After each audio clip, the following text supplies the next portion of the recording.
안녕하세요. 인생에서 지옥과 천국을 오가며 죽음의 문턱까지 갔다가 겨우 살아 돌아온 40대 여성입니다. 저는 몸도 마음도 전부 다 불행의 정점을 찍고 나서야 현재까지 오게 되었어요. 정말 힘든 시간이었죠. 사람이 죽을 지경에 이르니까 정말 모든 것이 다 무섭고 두렵더라고요. 저는 몸이 아픈 시절, 마음까지 같이 힘든 시기를 보내야만 했습니다. 이것 때문에 몸이 아픈 것보다 마음이 아픈 시기를 보낼 수밖에 없었고, 저를 이토록 벼랑으로 내몬 사람들은 다름 아닌 가족들이었습니다. 나를 사랑해주고 누구보다도 옆에서 힘이 되어주어야 할 가족들이 이렇게나 저를 힘들게 할 줄은 꿈에도 몰랐어요. 물론 지금은 그 사람들은 제 가족이 아닙니다. 저는 제 인생에서 엮일 일 없는 남이 되고 말았죠. 이미 저는 몸과 마음의 고통에서는 벗어났지만 그래도 아직까지 상처가 다 아물지 못해 하루하루 힘든 시간들을 보내고 있어요. 그래서 이토록 한탄스러운 저의 이야기를 조금이나마 공유하며 위로받고 싶은 마음에 이렇게 글을 적게 되었어요. 저는 늦은 나이에 결혼을 했습니다. 30대 나이에 제약회사 사무직으로 이직을 하며 그곳에서 지금의 남편을 만나게 되었죠. 남편은 평범한 사람이었습니다. 남들만큼 성실했고 남들만큼 책임감 있는 사람이었어요. 얼굴도 준수하게 생겼고 모난 부분 없이 직장 동료들하고도 두루두루 잘 지내는 사람인지라 저도 눈여겨보고 있었죠. 근데 그쪽에서도 저를 꽤나 눈여겨보고 있었더라고요. 남편은 저보다 2살이 많은 사람이었는데 저희 회사에서도 결혼 안 한 사람이 얼마 없었기 때문에 늘 주변에서 저희 둘을 잘 엮어냈었죠.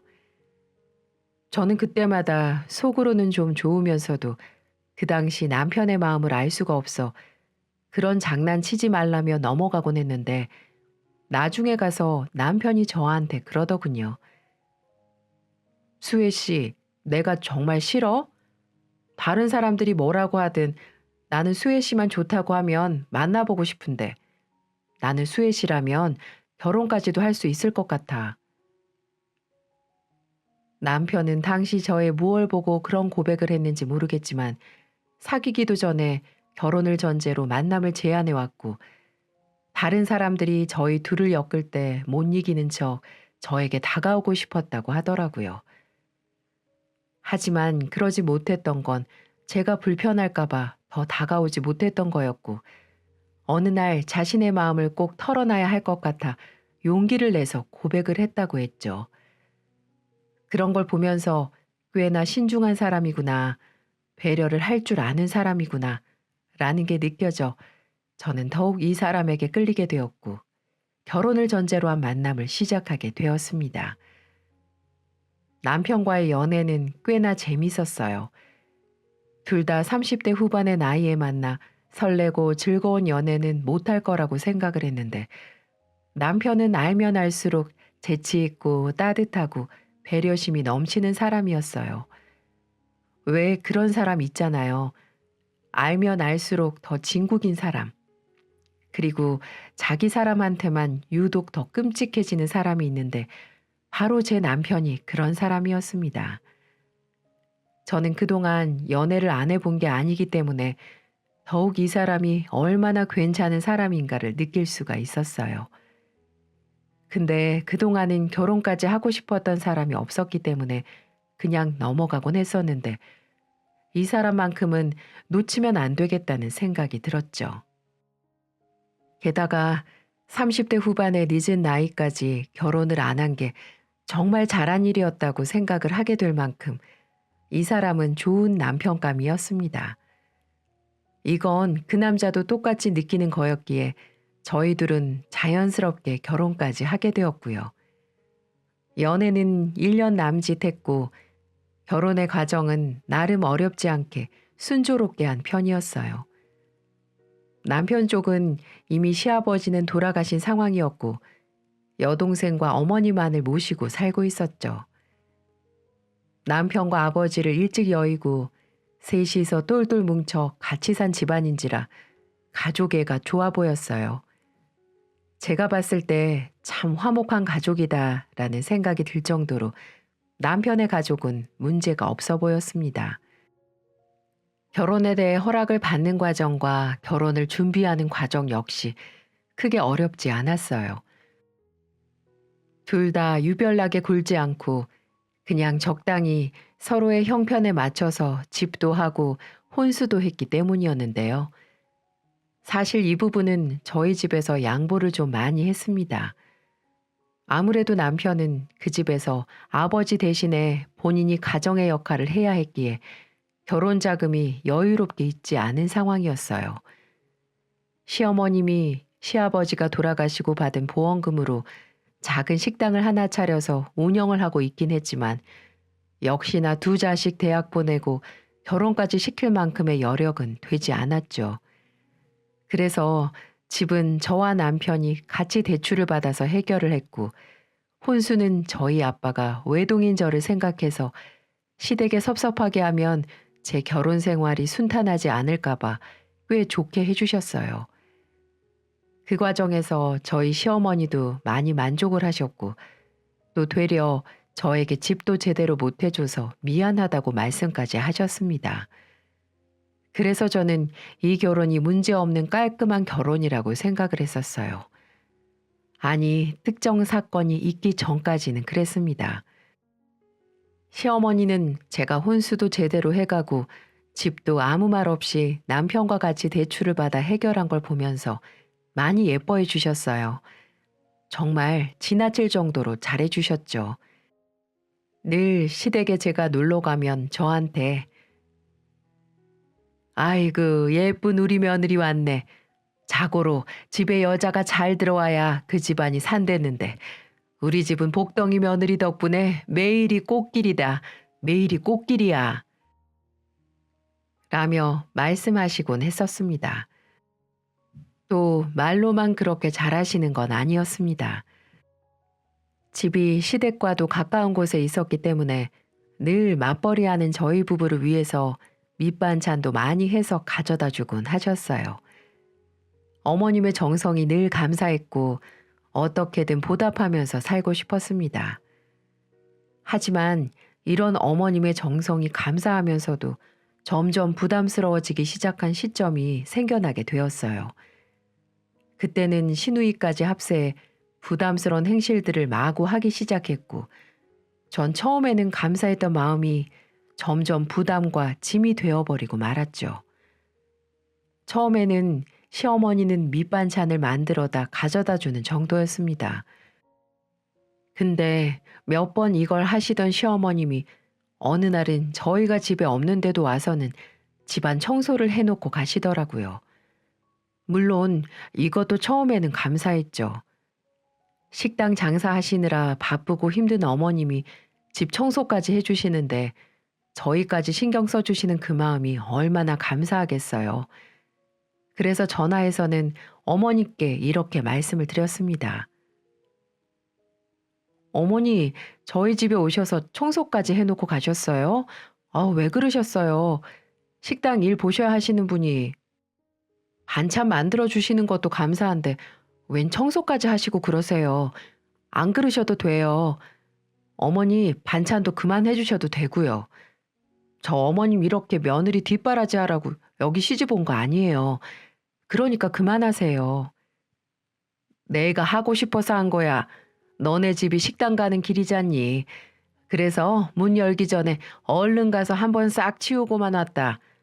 너네도 맞벌이 하면서 돈 버는데 얼마나 힘들겠니? 내가 이거라도 하게 해줘. 아이 참 그래도요. 저희야 같이 퇴근해서 둘이 하면 되는데요 뭐. 그러니까 이제는 신경 안 쓰셔도 돼요. 그래? 알았어 그럼. 시어머니는 흔쾌히 알겠다고 말씀하시며 그만해도 된다는 저의 말에 바로 수긍을 하셨어요. 저도 그게 더 마음이 편해서 잘 됐다 싶었죠. 하지만 어머니는 말로만 그렇게 하시고 계속해서 저희 집 청소와 식사를 꾸준히 챙겨주셨습니다. 남편에게도 이야기를 해서 그만하시라고 전하라고 했지만 말로만 그렇게 하겠다고 하고는 전혀 달라지는 게 없었어요. 저희 엄마한테도 이게 고민이라고 얘기를 하니 그게 시어머니 낙인 것 같으니 그냥 두라고 하시기에 저도 그냥 하시도록 해야겠다 생각하고는 대신에 용돈을 조금씩 드렸어요.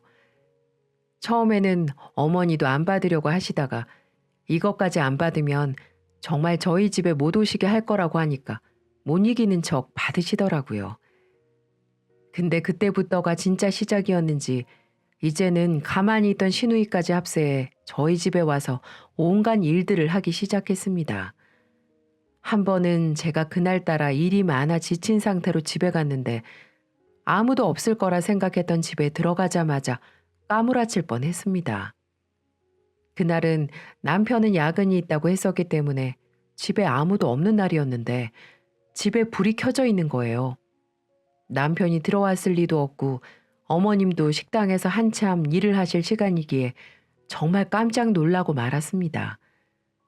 누가 들어온 건가 싶었지만 요즘 집에 도둑 든다는 것도 쉽지 않은 일이라 출근할 때 깜빡하고 불을 안 끄고 간 건가 싶었죠.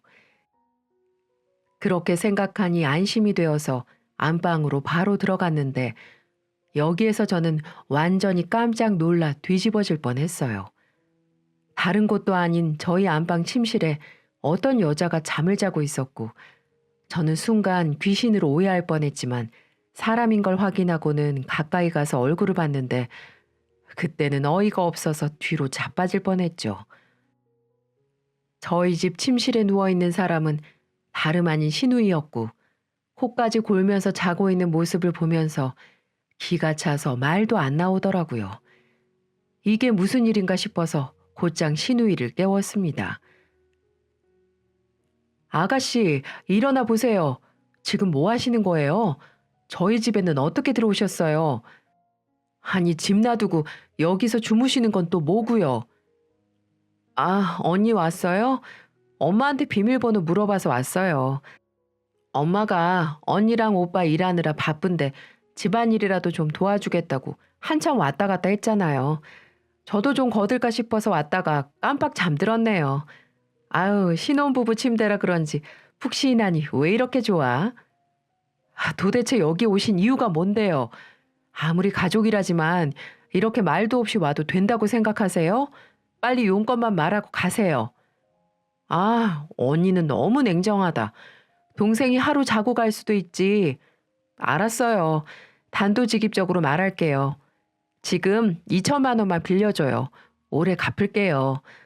들어보니 요즘 엄마한테 용돈도 주고 여유가 좀 있어 보이는데 내가 요즘 영업하는 화장품 판매가 썩 시원치가 않아서 말이죠. 그렇다고 비싼 이자를 주고 쓸 수도 없고 가족 좋다는 게 뭐예요. 좀 빌려줘요, 언니. 뭐요? 2천만 원이요? 제가 그런 큰 돈이 어디 있다고 그러세요? 진짜 치사하게 이러실 거예요? 이러면 앞으로 나 가만히 안 있을 거예요? 그러던지 말던지 하시고 지금 누워서 건방지게 2천만 원이라는 큰 돈을 내놔라 말을 하는데 누가 빌려주겠어요? 가서 지나가는 사람들 자꾸 물어봐요. 얼마나 상식 없는 행동인지. 됐고 어서 나가세요. 저는 이렇게 말을 하며 그 개념 없는 시누이를 집에서 쫓아내 버렸습니다. 너무 어이가 없었어요. 남의 집에 허락도 없이 들어온 것도 문제지만 누워서 당장 돈 내놓으라는 행동을 보니 가만히 있을 수가 없었습니다. 무슨 도둑놈 같았어요. 그날 남편에게 이 사실을 털어놓았고 남편은 곧바로 시누이에게 전화를 해 어디서 건방진 가시나가 그렇게 행동하냐며 한바탕 난리를 치는 바람에 제 기분이 좀 풀릴 수가 있었네요. 물론 반강제적이지만 시누이에게 사과를 받을 수도 있었고요. 그래서 그날 이후부터는 되도록 서로 부딪히지 않으려고 노력했던 것 같습니다. 그 사건 이후로 거진 2년의 시간이 흘렀고 2년 동안 간절히 바라고 원해왔던 소원이 하나 이루어졌습니다. 바로 우리에게 아기가 찾아왔는데요. 1년은 일도 더 하고 돈을 좀 모아서 아이를 낳자 싶어 계획을 세우지 않고 있다가 1년 뒤에 임신을 하려고 노력을 해도 뜻대로 잘 되지 않더라고요. 결국에는 1년을 꽉 채워서 아기가 찾아오게 되었고 남편과 저는 임신 사실을 알자마자 서로 부둥켜 안고 울 만큼 기뻐했습니다. 그때 친정과 시댁에도 이야기를 하니까 그렇게 좋아해 주시더라고요. 양가 가족에게 생긴 첫 아기였기 때문에 저희는 누구보다도 더 큰 축복을 받았어요. 하지만 그 축복은 오래가지 못했습니다. 그 기쁨과 동시에 저의 인생에 거대한 불행이 찾아왔거든요. 아기를 임신하고 저는 주변에서 다들 조심하라고 하기에 바로 육아휴직을 신청했습니다. 원래는 만사까지 거의 가서 육아휴직을 신청하는데 저는 어렵게 된 임신이라 좀 조심하고 싶다고 회사에 이야기를 한 후 바로 휴직 신청을 냈습니다. 다행히도 회사에서도 수용을 해주셔서 저는 집에서 몸조리만 편하게 하면 되었습니다. 하지만 저는 완전한 나락으로 떨어져야 하는 사건을 경험해야만 했어요. 바로 시누이와 시모 때문인데요. 제가 육아휴직을 한 지 거의 2달이 채 되지 않았을 때 시누이와 시모가 찾아왔어요. 그전에도 제가 휴직계를 내자마자 저희 집에 수시로 놀러 왔기 때문에 그날도 그냥 온 줄만 알았죠. 근데 갑자기 저에게 진지하게 할 말이 있다면서 거실에 눌러 앉히더라고요. 무슨 이야기일까 궁금한 마음에 들어봤다가 저는 또 이 둘의 어이없는 만행이 시작되었구나 싶어 정말 하늘이 울릴 정도로 머리가 띵해지는 듯 했습니다. 이번에도 이들은 저에게 다른 것도 아닌 돈 얘기를 꺼내들었어요. 시누이가 먼저 말을 했습니다. 언니, 저 결혼하려고요. 어머, 정말요? 그동안 연애한단 말 없었잖아요. 어떤 사람인데요? 어디서 만났어요? 얼마나 만난 거예요? 아이 참 언니, 하나씩 물어보세요. 부끄럽게. 일단 내 화장품 단골 사모님이 소개시켜 주셨는데 사업하는 사람이라면서 결혼하면 저 사모님 소리 들을 수 있다고 막 어필을 하길래 못 이기는 척 만나봤는데 진짜 잘 나가는 사업가인 거 있죠? 얼굴도 그만하면 반반하고 저를 또 끔찍하게 좋아해서 결혼하려고요. 한 3개월 정도 만났는데 뭐 더 오래 만난다고 사람 더 아는 것도 아니고 같이 살면서 알아가려고 해요. 3개월이요? 3개월은 너무 적은 거 아니에요? 아무리 요즘 뭐 한 달 만에도 결혼한다고 하지만 그건 진짜 모험이잖아요. 언니, 이제 보니까 진짜 고지식한 사람이다. 나는 그동안에 연애 많이 해봐서 알잖아요. 이 사람만큼 나를 사랑해주는 사람 또 만나기 힘들어요. 게다가 재력 있지, 잘생겼지, 뭐 하나 빠지지 않는 사람인데 얼른 잡아야죠. 근데 언니, 사실 결혼 준비하면서 결혼 자금이 좀 부족해요.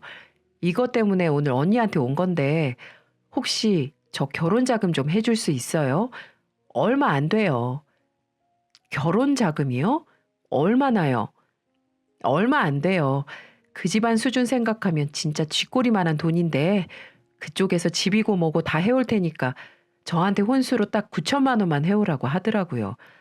근데 제가 돈이 어딨어요. 언니도 알다시피 저 돈 벌어서 하루살이처럼 사는 사람인데 엄마도 오빠가 전세 얻어준 집에서 저랑 같이 살고 있고 가게도 월세 나가는 데서 대출이 얼마나 나오겠어요. 그러니까 언니가 좀 도와줘요. 그래 아가, 고깝게 듣지 말고 이건 좀 참고해서 들어. 너 정 돈이 없으면 사돈이 얼마 전에 퇴직하셨다면서 공무원이 퇴직하면 연금도 나오고 퇴직금도 꽤 많이 나올 텐데 그거 좀 어떻게 조달 안 될까? 얘 결혼하면 바로 갚아줄게. 어이가 없었습니다. 제가 돈이 없다고 말할 줄 알고 이 사람들은 저희 친정 얘기까지 꺼내면서 당장 돈을 내놔라 이런 식으로 나왔어요. 이건 더 고민해 볼 가치가 없는 거였어요. 만난 지 3개월 만에 결혼을 하겠다는 것도 말려야 할 판에 혼수로 9천만 원을 요구하는 시댁이라면 더더욱 동의를 할 수가 없었습니다. 그래서 고민할 필요도 없이 저는 그 자리에서 거절을 했습니다. 어머니, 죄송해요. 이건 제가 들어드릴 수가 없어요. 저희 아버지 평생 번 돈이에요. 교사 일 정말 쉽지 않은 일이에요. 애들한테 학부모한테 30년을 넘게 시달리면서 번 귀한 돈이라 제가 함부로 달란 소리도 못해요. 그리고 아가씨도 결혼 정말 다시 생각해 보세요. 아가씨 정말 사랑한다면 3개월보다 더 기다려 주겠죠. 좀 더 지켜보고 더 서로 알아본 다음에 결혼하는 것도 나쁘지 않아요. 죄송하지만 저 9천만 원은 못 들은 걸로 할게요. 저의 단칼에 자른 거절에 이 두 모녀는 그때부터 본색을 드러내기 시작했습니다. 제가 거절을 말하고 나서도 몇 번 더 부탁을 하더니 그래도 제가 거절을 하자 표정이 싹 바뀌더라고요. 그건 정말 마치 공포 영화와도 같았습니다. 신데렐라와 백설공주를 바라보는 계모의 눈빛도 그것보다는 매섭지 않았을 거예요. 그래? 너 어디 두고 보자. 이렇게 사람이 미천까지 드러내면서 부탁을 하는데도 거절을 해? 너 혼자 행복하겠다 이거지? 오냐, 어디 두고 보자. 네가 언제까지 혼자서 행복할 수 있는지 보자고. 언니 진짜 그러는 거 아니에요. 우리가 언니한테 어떻게 했는데. 나 결혼 못하면 평생 언니 저주하고 미워하면서 살 거니까 그렇게 알아요.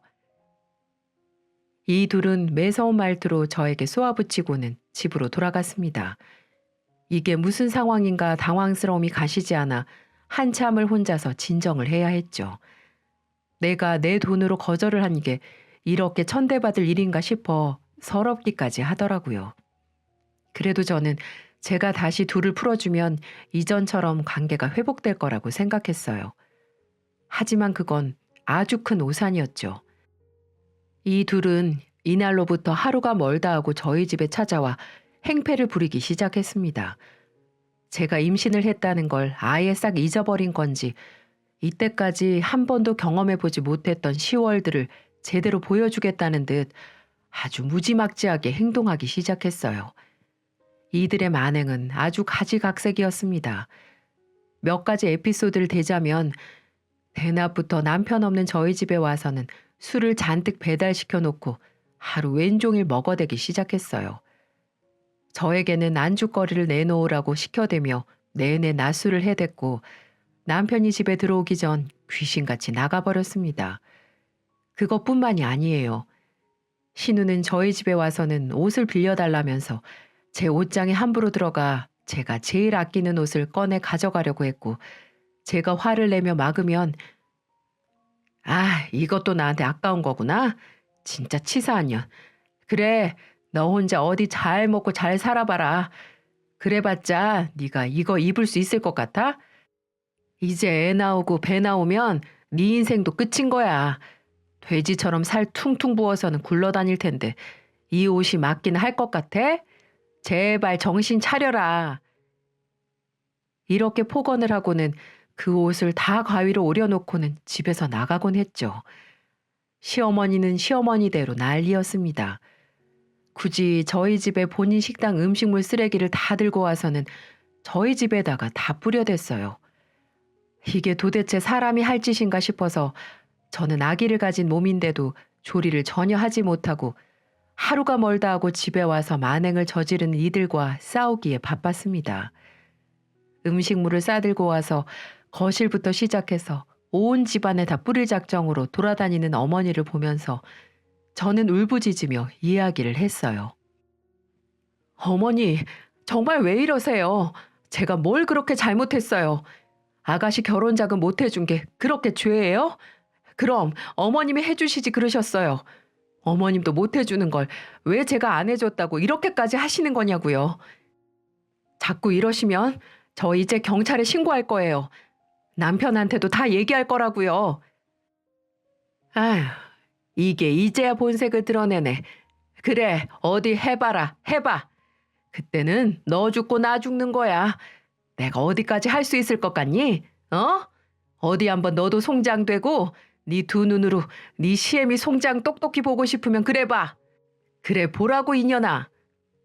저는 아기를 생각해서 아내의 육아휴직도 마다하지 않고 흔쾌히 허락하며 혼자 열심히 일을 하는 남편에게 짐을 지어주고 싶지 않아서 시어머니와 시누이의 만행에 대해서 이야기하지 않았어요.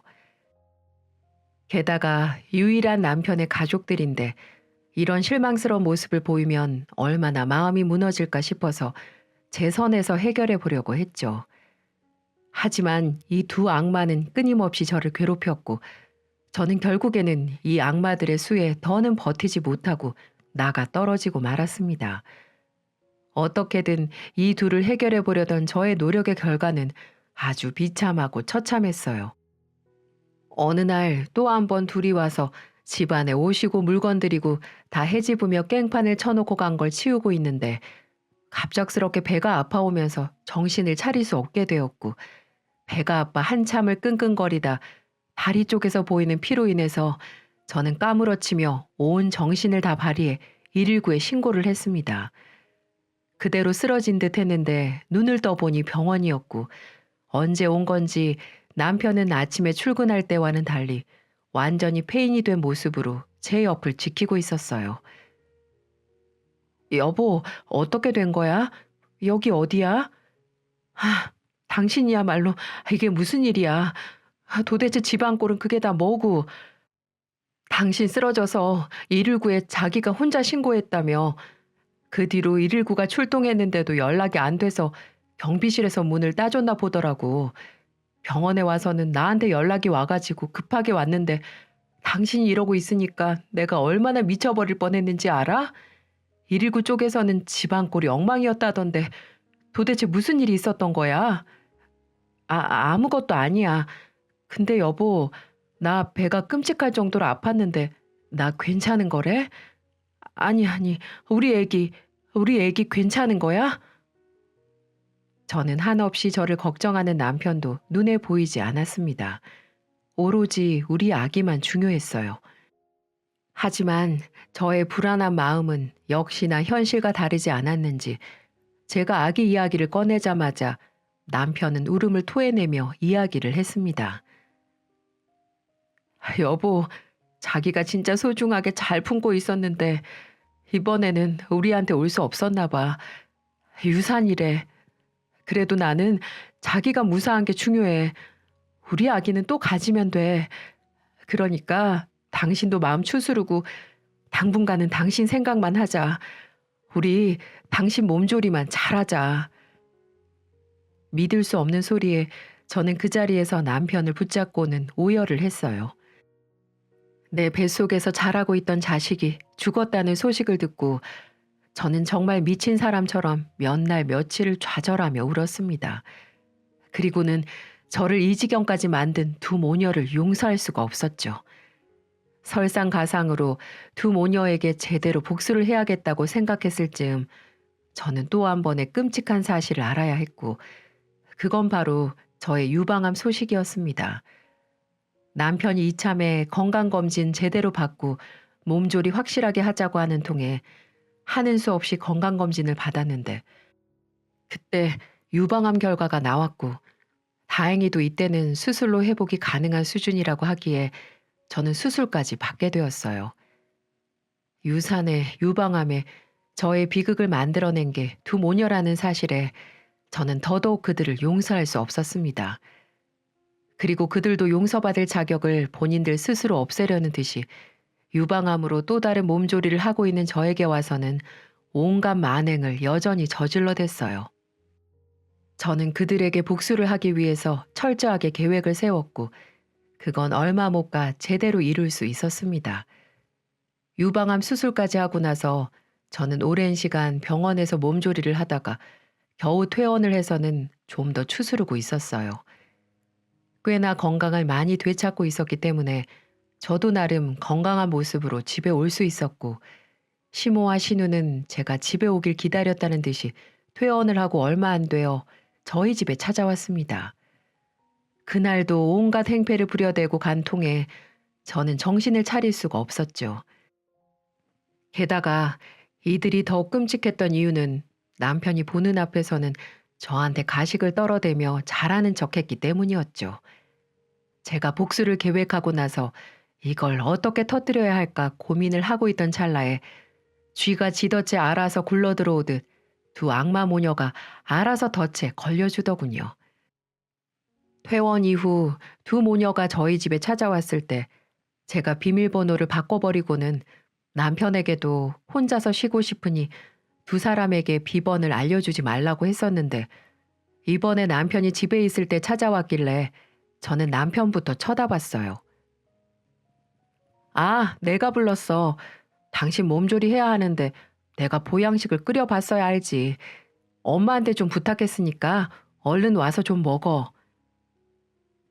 알고 보니 남편이 부른 거였고 저는 이 둘을 보자마자 가식적인 행동이 역겨워서 멀미가 날 정도였어요.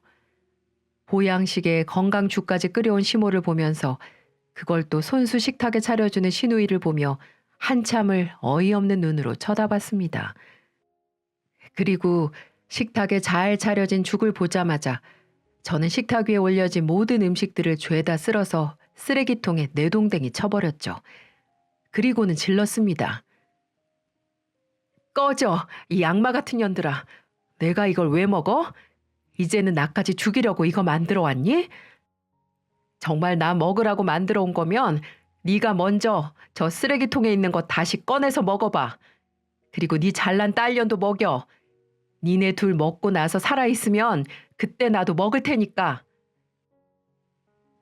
남편이 봤을 때 이해할 수 없는 행동을 하는 저를 보며 남편은 정성스럽게 음식까지 만들어다 바친 시모와 시누이 편을 들었고 아픈 저에게 뺨을 때리는 손찌검까지 했습니다. 저는 남편에게까지 버림을 받은 건가 싶어 서러운 마음에 울부짖으며 남편에게 소리를 쳤어요. 그리고 제가 모아온 복수의 카드를 남편에게 다 쏟아부었죠. 너 지금 나 때렸니? 나 때렸어? 당신 지금 나 때린 거 후회할 거야. 후회할 거라고. 내가 너 하나 믿고 지금까지 이 지옥 같은 결혼을 버텼는데 네가 지금 여기서 전현들 편을 들어? 네가 감히? 너 후회할 거야. 후회할 거라고. 당신 미쳤어? 왜 이래? 유산에 유방암까지 힘든 거 다 아는데 그래도 어떻게 부모한테 이래? 부모? 웃기지도 않는다. 네 엄마가 왜 내 부모야? 나한테는 우리 애기 뺏어간 악마인데. 무슨 소리야 그게? 남편은 이해할 수 없는 말을 쏟아내는 저에게 제대로 말을 해보라며 이야기를 했고 저는 그동안 그녀들이 저에게 한 행동들을 다 말해버렸습니다. 옆에서는 거짓말이라고 난리를 쳤지만 저는 당당히 남편에게 그 증거물을 보여주었죠. 저는 복수를 생각하고 나서 시모와 시누이가 저에게 하는 모든 것들을 다 녹음하기 시작했습니다. 유산으로 인해 병원에 입원했을 때, 건강검진 후 유방암 때문에 병원에 있을 때, 퇴원 후 저희 집에 있을 때 저에게 와서 온갖 막말을 퍼부은 것들을 저는 죄다 녹음을 했고 그걸 남편에게 다 들려주었죠. 녹음기 속의 내용은 이러했습니다. 그깟 유산 한 번 했다고 유나는 네가 성격이 지랄 맞아서 그래. 혼자 잘 살아보겠다고 네 시누이 결혼자금 그깟 9천만 원 못 해주겠다고 난리를 쳐대서 벌 받은 거야. 알겠니? 그럼 당연하지. 이 뻔뻔한 년. 그러고도 우리 오빠 옆에 붙어서 거머리처럼 살고 있다니. 너 내가 사모님 소리 듣는 게 배 아파서 그 돈 안 해준 거지? 지금 생각해보니까 그래. 으유 못된 것 같으니. 내가 니네 집에 가서 음식물 쓰레기 처바를 때 왜 바른 것 같니? 너 같은 쓰레기가 사는 집이 쓰레기통 아니겠니? 그래서 가져다가 버린 거야. 쓰레기는 쓰레기랑 같이 있어야 하니까. 여자는 유방암 걸리면 끝이라던데 여자로서도 인생 다 끝나고 너도 참. 내 결혼 망쳐서 그런 거야 그게 다. 사람이 착하게 살아야 복을 받지. 제대로 벌 받았네. 꽃이다 꽃이여. 이제 우리 오빠 인생 망치지 말고 좋은 여자한테 보내줘. 나가 떨어지라고. 등등 이들은 입에 담기도 힘든 막말을 저에게 했었고 그 전부를 스피커폰으로 두 모녀와 남편에게 들려주었을 때 이들의 표정은 초 단위로 바뀌고 있었습니다. 신우는 제 손에 있는 핸드폰을 뺏으려고 난동을 피워댔지만 남편이 제 폰을 저에게서 뺏어서 하나부터 열까지 빠짐없이 들었기 때문에 그 누구도 막을 수가 없었어요. 결국 모든 사건의 전말을 다 알게 된 남편은 크게 분노를 하며 둘을 내쫓았습니다. 당신들이 인간이야? 어? 진짜 이 악마 같은 것들. 다시는 우리 눈에 띄지 마. 나 이제 당신 아들 아니고 당신도 내 엄마 아니야. 너도 마찬가지야. 너 내 동생 아니니까 이 근처에 얼씬도 하지 마. 만에 하나 내 눈에 띄었다간 그날로 다 엎어버릴 테니까 다시는 눈에 띄지 마. 아들, 미안해. 이 엄마가 미안해. 너 없으면 나랑 연수 누구 믿고 살라고. 내가 잘못했다. 내가 미련했어. 내 딸 생각하느라 그랬어. 한 번만 봐줘라. 한 번만. 오빠, 아니야. 엄마 잘못 아니고 다 내 잘못이야. 내가 잘못한 일이라고. 나 사실 그 남자랑 결혼할 거야. 돈 다 해결했어. 그러니까 이제 언니한테 와서 이럴 일도 없다고. 내가 이제 주면서 살게. 그러니까 제발 우리 내치지만 마. 이 두 모녀는 울부짖으며 남편에게 매달렸고 남편은 큰 충격을 받아 이들의 어떤 소리도 들어주지 않았어요. 저는 이미 그들을 용서할 수 없었기 때문에 그대로 외면한 채로 방으로 들어가 버렸고 남편도 완강하게 거부하며 다시는 찾아오지 말라고 보내버렸습니다.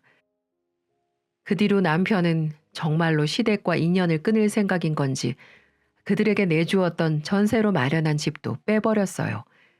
이건 저도 생각지 못한 상황이었습니다. 한순간에 길에 나앉게 생긴 시모는 저희를 찾아와 애타게 용서를 구했습니다. 그 알량한 자존심 따위는 없어 보였어요. 얘야, 갑자기 전세를 빼버리면 우리는 어디서 살라는 거니? 꼭 이렇게까지 해야 되겠어? 그러지 말고 이번 한 번만 용서하거라. 나도 지금 반성하고 있어. 괜히 네 시누이 편 들었다가 나까지 인생 망치게 생겼구나. 내가 이렇게 싹싹 빌 테니 아범한테 얘기 좀 잘해주면 안 되겠니? 제가 왜요? 저는 어머님보다 더한 고통을 당한 사람이에요. 우리 더 이상 어머니랑 그 철없는 시누이 영 끊기로 했으니까 다시는 찾아오지 마세요. 얼굴 보기만 해도 소름 끼치니까. 아시겠어요? 라고 말하고는 쫓아내버렸어요. 그 이후 시모는 시도 때도 없이 찾아와서는 난리를 쳤지만 남편이 확실하게 정리를 하는 바람에 결국 꼬리를 내리고는 찾아오지 않았습니다. 저는 안 무서워도 지 아들은 무서웠나 봅니다. 항상 남편의 말이라면 쥐죽은 듯 있었는데 이번에도 마찬가지였어요. 그리고 또 알게 된 사실은 시누이가 결혼하려고 했던 그 남자가 바로 사기꾼이라는 거였습니다. 그 남자가 하는 사업, 가지고 있는 아파트, 모든 게 가짜였어요. 혼수로 요구한 9천만 원도 꿀꺽할 생각으로 요구했던 걸로 보였습니다. 더 웃긴 건 피해자가 한둘이 아니라는 거였어요. 경찰에 신고를 한 이들은 시누이처럼 피해를 본 사람이 무려 3명이나 더 있다고 했습니다. 한마디로 사기를 당했던 거죠. 처음에 소개를 시켜준 화장품 단골 손님도 다 한통속이라고 했어요. 결국에는 저한테 9천만 원 뺏지 못해서 시모가 모아놓은 돈과 그 식당까지 처분해서는 그쪽에다가 다 가져다 바쳤는데 그 남자는 그 돈을 받자마자 잠적을 탔다고 했어요. 결국 집도 절도 잃고 완전 빈털터리 신세로 전락한 그들 모녀는 잡을 희망이 남편밖에 없었기에 며칠 몇 주를 찾아와서 매달렸는데 남편은 끝끝내 받아주지 않았죠. 그 뒤로는 그들에게 이야기도 하지 않고 이사까지 가버렸습니다. 친척들을 통해서 들어보니 시모는 겨우 얻은 월세방에서 거지처럼 살고 있고 시누이는 어디 고시원 같은 데서 살고 있다고 하더군요. 그 사기꾼은 아직 잡히지 않은 걸로 보였어요. 그렇게 저와 시댁의 인연은 파국을 맞고 말았습니다. 처음에는 제게 그렇게 잘해주었던 시어머니였는데 신우의 이빨린 소리에 조정당한 시모는 결국 모든 걸 잃고 말았습니다. 나중에 서럽게 울면서 하는 말이 다 신우이에 대한 원망뿐이더군요. 하지만 때에는 이미 늦은 때였죠. 그들의 만행과 그들로 인한 불행은 막을 내리게 되었고, 저는 그때 입은 상처로 아직까지도 힘든 시간을 보내고 있습니다. 중간에 이혼을 할 수도 있었어요.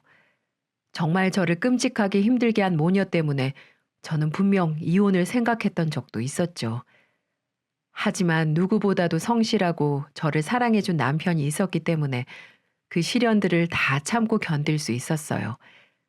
남편도 제가 왜 말하지 않고 남편에게 모르는 척을 했는지 저의 깊은 속뜻을 이해했기 때문에 한없이 저한테 미안하다면서 아직까지도 사과를 하면서 지내고 있죠. 다시는 어머니와 신우와는 연락하지 않을 거라고 맹세를 하면서 저에게 최선을 다해 잘하며 살고 있네요. 저도 시모와 시누이는 더 이상 볼 생각이 없습니다. 그들은 현재 오히려 자신들의 일 때문에 불행한 삶을 살고 있어요. 저는 몸도 완전히 회복이 되어서 일도 다니고 있고요. 아직은 유방암 수술 후 1년이 되지 않았기 때문에 조심하고 있습니다. 남편도 저에게 좀 더 휴직을 할 걸 이야기했지만 저는 하루빨리 일을 하면서 저의 힘든 시간들을 잊고 싶어서 빨리 복직을 하게 되었네요. 이렇게 힘든 시간을 보내면서 저는 그래도 이 힘든 여정 끝에 저의 손을 들어준 남편이 있다는 것에 감사함을 느끼고 있어요. 부모 자식 간의 연은 쉽게 끊어지지 않는 거라는데 그 어려운 걸 끊고 저에게 온 남편이 정말 사랑스럽고 고맙습니다. 저는 다시는 그쪽 집안과는 엮이지 않을 거예요. 만약에 남편이 그들을 받아들이겠다고 하면 이혼까지 각오할 생각으로 그들을 외면하고 있죠.